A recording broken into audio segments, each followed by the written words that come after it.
Boleh tengok sebenarnya di situ paparan di situ, iaitu sembahyang adalah ibadat yang di dalamnya terdapat perkataan dan perbuatan tertentu. Macam disebut tadi, dimulai dengan takbir dan diakhiri dengan salam. Jadi yang punya kaedah pelaksanaan tertentu yang telah dicontohkan oleh Nabi SAW kepada para sahabatnya sesuai dengan yang diajarkan Jibril kepadanya. Dalam sebuah hadis, Nabi SAW bersabda, sembahyanglah kamu seperti apa yang kamu lihat aku sembahyang. Yang ni biasa kita dengar lah, iaitu kalau kita tengok di sini ada ditulis di sini, iaitu tu waqad qala sallallahu alaihi wasallam sallu kama ra'aitumuni usalli. Hadis ni riwayat yang diriwayatkan oleh Bukhari. Sembahyanglah seperti mana kamu melihat aku sembahyang. Ini yang disebut oleh Rasulullah sallallahu alaihi wasallam. Jadi kita ikutlah bagaimana Rasulullah sembahyang. Baik, itu kafiatnya begitu, cara ringkasnya begitu. Jadi contohnya panjang di situ. Kalau kita nak tengok contohnya agak panjang. Jadi kita terus kepada yang berikut, iaitu arkanus solah, rukun-rukun solat. Kejap. Kita tengok di sini rukun solat. Rukun solat mana dia? Arkanus solah. Arkanus solah. Jadi kalau kita tengok arkanus solah, jadi kalau kita tengok sikitlah di sini, antara sunnah sebelum mendirikan solat. Jadi sebelum mendirikan solat tu sunnahnya adalah bersiwak, bersuci, berwuduk, pakai pakaian suci dan sempurna, bersegera dengan penuh bersemangat lah nak solat tu. Pastikan tempat solat tu suci, pastikan tiada yang mengganggu solat dan menghadap kiblat. Sekarang kita akan terus kepada rukun-rukun solat. Itu dah. Rukun solat ada. Kita tengok kitab Arkanus solah, maksudnya rukun-rukun solat lah. Arkanus solah. Lis solah arkanun. Bagi solat tu ada beberapa rukun. Au faraid law saqata rukunun minha batalat solah. Ataupun disebutkan sebagai fardu, dan jika gugurlah salah satu daripadanya tu, batallah solat. Kena jaga. Wahya tapi dalam sini dia kata sitah macam rukunan. Sebenarnya di kebanyakan kitab, kalau kita tengok dalam kitab seperti kitab Minhajul Talibin atau kitab-kitab macam Fathul Wahab dan sebagainya, disebut 13, iaitu dibilang macam tu. Sebab apa 13? Sebab kalau kita tengok di situ, contohnya rokok dan tumaninah tu dikira satu, i'tidal dan tumaninah dikira satu, sujud dengan tumaninah dikira satu, duduk antara dua sujud dan tumaninah pun dikira satu, duduk tasyahud akhir dengan tumaninah dikira satu. Macam tu. Jadi ada kitab-kitab lain yang ini dikira asing dan sebagainya. Jadi itu yang menyebabkan berbeza. Kalau dalam kitab yang Hanatul Talibin, yang tumaninah dikira satu lagi asing, jadi 14 diasingkan sebagai satu rukun, dan dia adalah menjadi 14 lah kalau dalam kitab yang Hanatul Talibin. Tapi kalau dalam kitab ni yang biasanya kita dapati iaitu 13 lah. Jadi walau macam mana pun dia sama aja, sama. Cuma sama ada mengira tumaninah tu pada setiap tempat macam tadi ataupun dikira satu saja.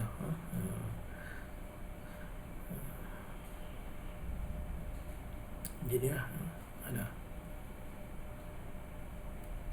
Jadi yang pertama, kalau kita tengok sini, yang pertama atas tu apa dia? Kita tengok rukun yang pertama adalah niat lah. Niat. Rukun yang pertama adalah niat. Ini rukun lah. Rukun yang pertama adalah niat. Wahya fardu inda jumhur fuqaha, dan ia merupakan fardu lah bagi jumhur, pendapat jumhur ulama. Niat. Jadi yang pertama niat lah, ingat niat. Tadi niat. Niat ni, rukun ni adalah fardu mengikut jumhur ulama fiqh. Sebab Nabi SAW bersabda di qaulihi sallallahu alaihi wasallam, innamal a'malu binniyat. Sebab tu sesungguhnya segala amal perbuatan itu bergantung pada niatnya. Niat wajib disertakan bersama dengan takbiratul ihram dan mengangkat tangan, namun tidak mengapa jika terlalu cepat sedikit. Macam tu. So wahya fardu anda jumhur fuqaha li qaulihi sallallahu alaihi wasallam, innamal a'malu binniyat. Tu. Dan wajibu an yakuna niatu muqarinah li takbiratul ihram, dan wajiblah bahawa keadaan niat itu dia muqaranah dengan takbiratul ihram. Mana dia beriringan lah, dia kena serentak tu dengan takbiratul ihram. Mengapa dipanggil takbiratul ihram? Sebab bila kita takbir tu dah menjadi, kita kata menjadi haram lah. Benda-benda yang sebelum ni halal, contohnya tak boleh makan, tak boleh minum, tak boleh bercakap. Jadi dipanggil takbiratul ihram. Itu wa ma rafa'ul yadain, dan berserta dengan mengangkat dua tangan lah. Wala ba'sa, dia tak mengapa lah, an tataqaddam 'alaiha yasiran. Tapi tak apalah kalau terdahulu sedikit, maksudnya tak serentak sangat lah, terdahulu sedikit, tak ada masalah lah, macam tu. Itu. Jadi rukun tu kita tengok satu persatu di atas. Yang pertama niat, lepas tu takbiratul ihram, jadi tegak, lepas tu membaca surah Fatihah, rukuk dan tumaninah, iktidal dan tumaninah, sujud dengan tumaninah, duduk antara dua sujud dan tumaninah, duduk tasyahud akhir dengan tumaninah, membaca tasyahud akhir, membaca solat ke atas Nabi semasa tasyahud akhir, dan mengucap salam pertama tertib. Itu rukun-rukun solat. Sebenarnya rukun solat ni dia ada pembahagian lah. Kalau kita tengok sini pembahagian dia. Dia ada rukun qauli, rukun fi'li dan rukun qalbi. Itu. Rukun qauli ni rukun yang berkaitan dengan perkataan lah, beberapa perkataan tu. Rukun fi'li beberapa perbuatan. Rukun qalbi tu yang dalam hati lah. Itu macam 3. Itu dia.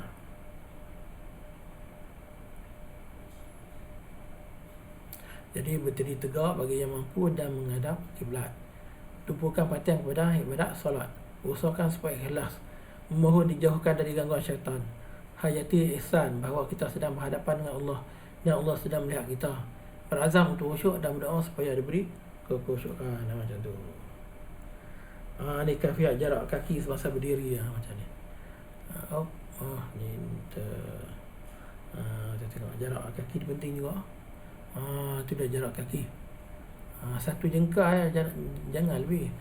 Kita tengok kadang-kadang tu lebih. Jadi yang betul ni dia satu jengkal macam tu ukuran dia.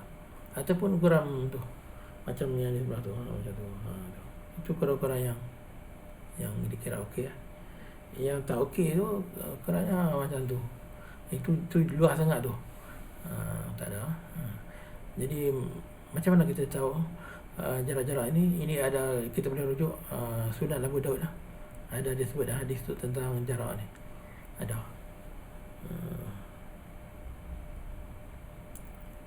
Jadi kaifiat meluruskan saf. Ada tu. Macam mana nak luruskan saf.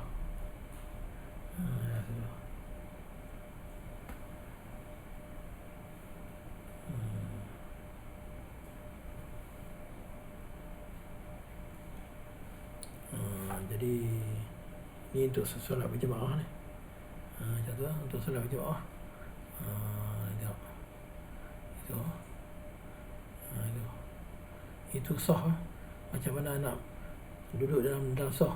Imam, makmum berdiri atau berdiri, imam berdiri di hadapan tengah.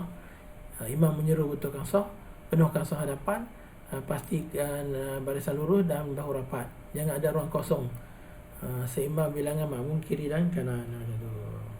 Baik, kafiat takbiratul ihram. Macam mana cara kita nak takbiratul ihram? Ini yang kemana? Macam tu. Baik, sunat mengangkat dua tangan semasa takbiratul ihram. Dan kalau kita baca dalam kitab-kitab ada disebut iaitu hizwa mankibah, iaitu kedudukan tangan itu macam itulah, berserta dengan kedudukan bawah anak telinga bawah tu, macam tu. Kedudukan hizwa mankibah. Jadi sunat mengangkat dua tangan semasa takbiratul ihram. Sunat lah. Tapak tangan bersertangan dengan kepala bahu. Itu dipanggil hizwa mankibah. Mankibah. Tapak tangan bersertangan dengan kepala bahu. Ingat, tapak tangan bersertangan dengan kepala bahu, ataupun dipanggil hizwa mankibah. Itu dalam bahasa Arab. Hujung jari sama dengan bahagian atas telinga. Macam tu. Hujung jari sama dengan bahagian atas telinga. Ibu jari menyamai cuping telinga. Hujung jari dia condong ke kiblat. Condong sikit. Jadi jalankan sedikit. Begitu. Jangan rapatkan lah. Jalankan sedikit. Ni kafiyat lah ni. Mendekat tangan. Ada kaedah dah mendekat tangan macam tu. Meletakkan tangan, tapak tangan kiri di bawah dada atas pusat. Meletakkan tapak tangan kanan atas pergelangan tangan kiri. Mata melihat tempat sujud. Macam tu lah. Mata melihat tempat sujud. Dan jangan pula kita sampai bila kita melihat tu, kalau boleh mata kita dalam keadaan tidak terfokus sangat kepada tempat itu. Kalau contohnya lah, kalau ada tim melo di depan tu, sampai kita boleh baca bacaan melo itu tak boleh sampai macam tu. Jadi kita kena, kalau boleh dalam keadaan mata kita tu kita fokus ke depan, tapi kita tak macam seolah macam kita pandangan kita melihat benda yang jauh macam tu. Kita lihat tempat sujud, tapi dengan cara pandangan mata kita melihat benda yang jauh. Ini dah tunjuklah yang betul lah caranya.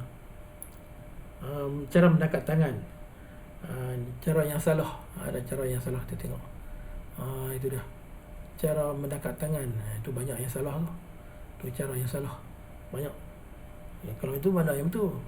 Ini banyak yang salah ni. Cara mendekat tangan salah pula tu. Habis. Kalau macam tu, mana cara yang betul? Yang ni yang betul, yang atas tadi. Yang lain tu macam-macam. Itu ada. Baik, kita tengok lagi.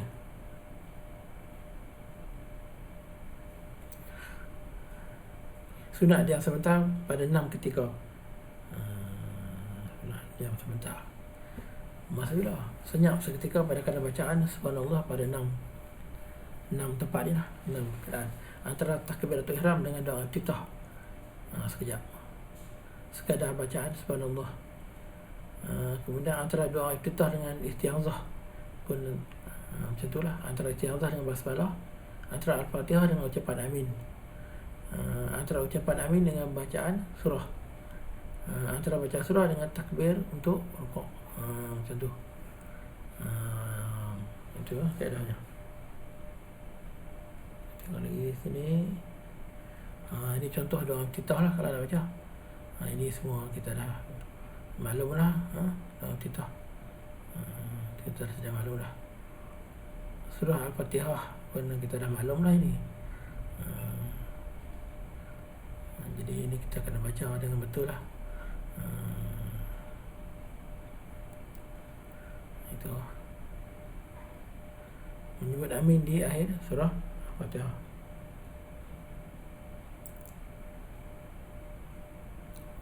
Makmum selesai baca Fatihah, baru imam baca surah.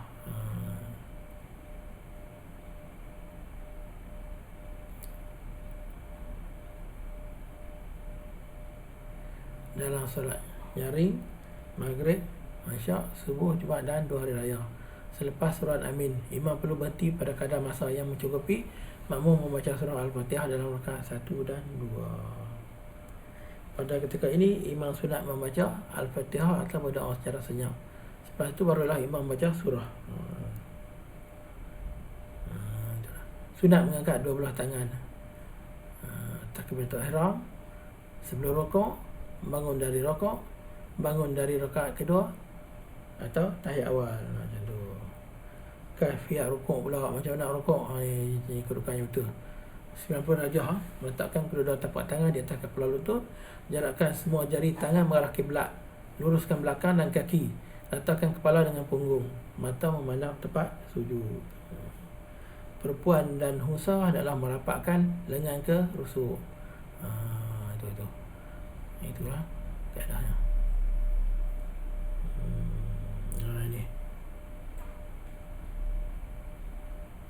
Ini bagi perempuan dan hunsa macam ni.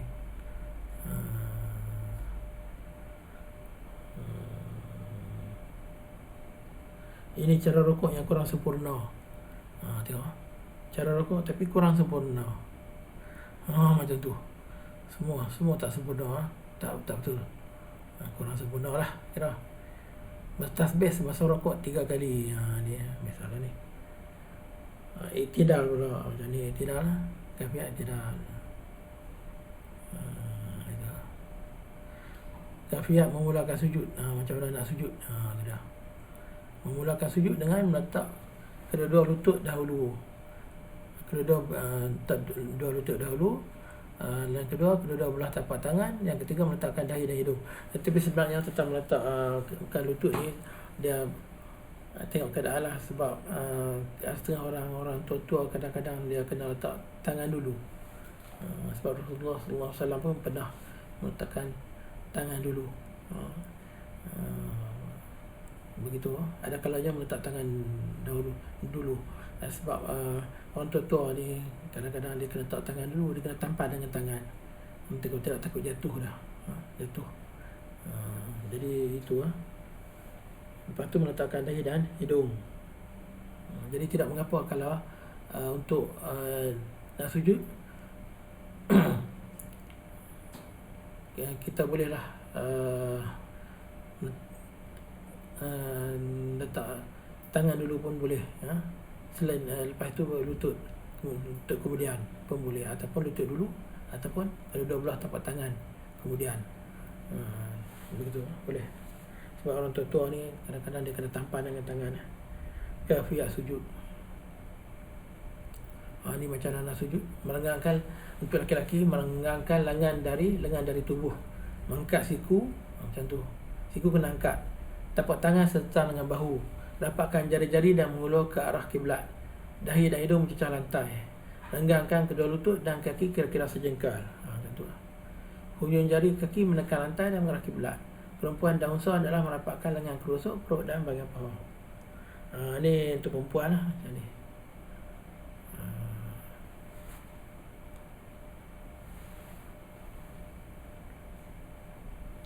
Ini bagaimana keadaan kaki ketika sujud. Kaki dan hujung jari kaki. Tengok yang betulnya macam tu. Yang salahnya macam tu. Tengok.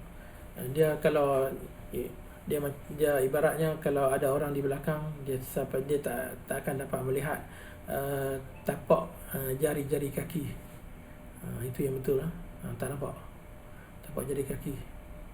Dilipat macam tu.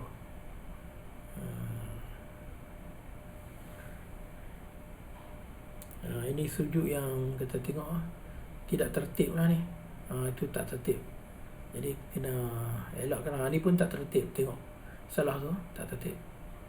Tak betul. Dia kena tertib.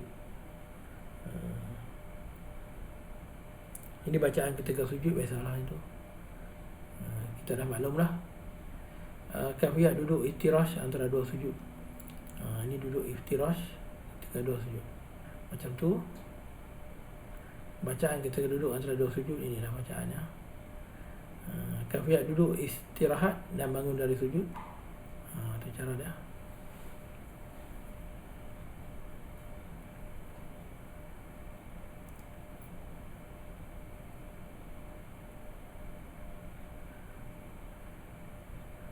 Itu kaedahnya. Itu kaedah nak bangun. Kafiyat duduk iftirash tahiyat awal. Ni iftirash dia panggil. Duduk iftirash tahiyat awal macam ni. Dan makna tahiyat atau tasyahud awal macam ni lah. Ni makna dia. Kafiyat mengangkat jari telunjuk semasa tahiyat, mengangkat jari telunjuk semasa membaca innallah. Ini kalau ikut mazhab Imam Asy-Syafi'i rahimahullah.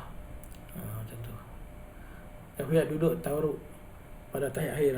Tahiyat akhir dipanggil duduk tawarruk. Duduknya macam ni. Ni. Tapi ada setengah orang kalau dah tua memang tak boleh nak buat yang ni. Kalau tak mampu boleh duduk iftirash kalau tak mampu.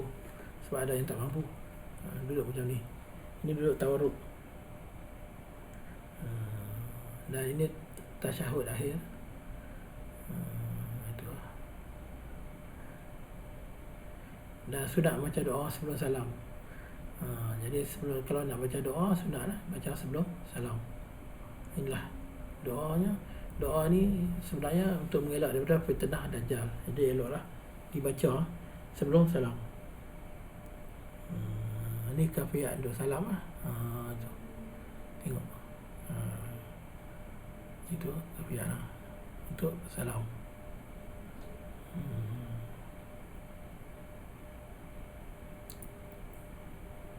Mengucap salam adalah menghadap kiblat, pusing kepala ke kanan, ke kiri semasa membaca itu. Warahmatullah. Sunat berniat berhenti solat semasa salam pertama. Hendaklah dimasukkan salam untuk kesejahteraan yang ada di sebelah kanan atau kiri dari manusia atau malaikat. Macam tu. Sunat berniat berhenti solat semasa salam pertama. Hendaklah dimasukkan salam untuk kesejahteraan yang ada di sebelah kanan atau kiri dari manusia atau malaikat. Sunat diperlahankan suara semasa salam kedua. Ini kaifiat menyapu muka setelah salam. Selepas salam harus menyapu muka dari atas dahi, hidung, dagu dan akhir janggut. Jangan melakukan resapan melebihi apa yang dibuat oleh Rasulullah SAW. Itu saja. Jangan yang macam ni, tak boleh. Begini saja. Okey. Kaifiat membaca kunut ni dah lah baca kunut. Itu saja. Jadi perkara-perkara sunat semasa solat adalah ni. Ni banyaklah ni. Itu dah. Ini ya. Itu dah. Jadi agak panjang lah tentang solat. Ini agak panjang.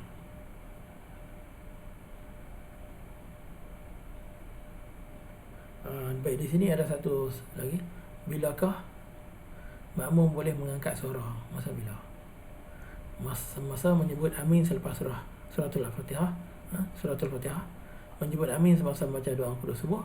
Menyebut amin semasa membaca doa qunut witir 10 akhir Ramadan. Itu.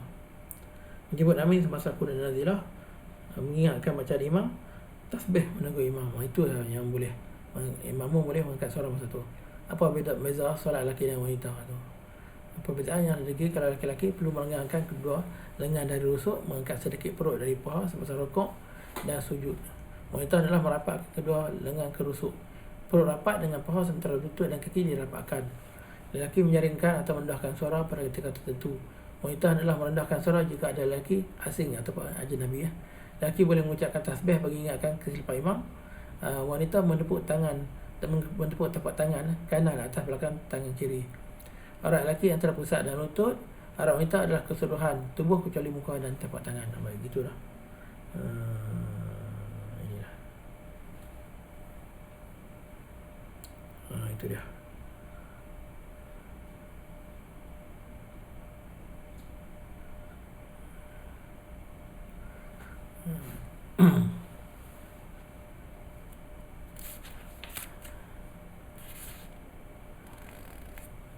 Ada satu di sini kalau kita tengok agak menarik juga. Hal basmalah minal Fatihah. Adakah basmalah itu termasuk dalam Fatihah? Jadi di sini ada jawapannya itu. Ittifaqu jumhur fuqaha ala anal basmalah tu ada ayat min suratin an-namal wa hiya qawluhu ta'ala innahu min Sulaiman wa innahu bismillahirrahmanirrahim. Tilaf hal hiya ayat min al-Fatihah am hiya ayat tuftah biha kullu surah min al-Quran ala sabili tabarruk. Qala Syafi'iyah hiya ayat min al-Fatihah. Jadi mengikut ulama-ulama dalam mazhab Syafi'i iaitu dipanggil Syafi'iyah, hiya ayat min al-Fatihah, ia adalah ayat daripada Fatihah. Wa qala Malikiyah laisa ayat min al-Fatihah, tetapi untuk ulama dalam mazhab Imam Malik mengatakan bukan daripada Fatihah. Wala hadza faman tarakaha inda Syafi'iyah batalah salatahu. Ingatlah barang siapa yang meninggalkan membaca basmalah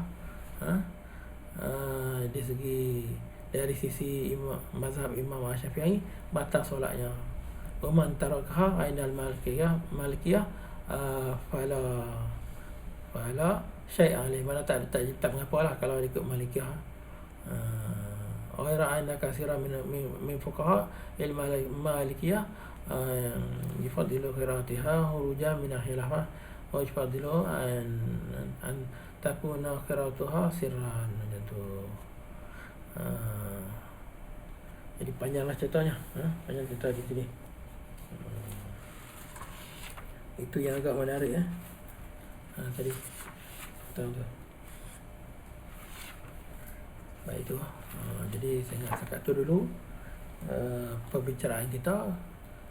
Sekat tu dulu berkaitan dengan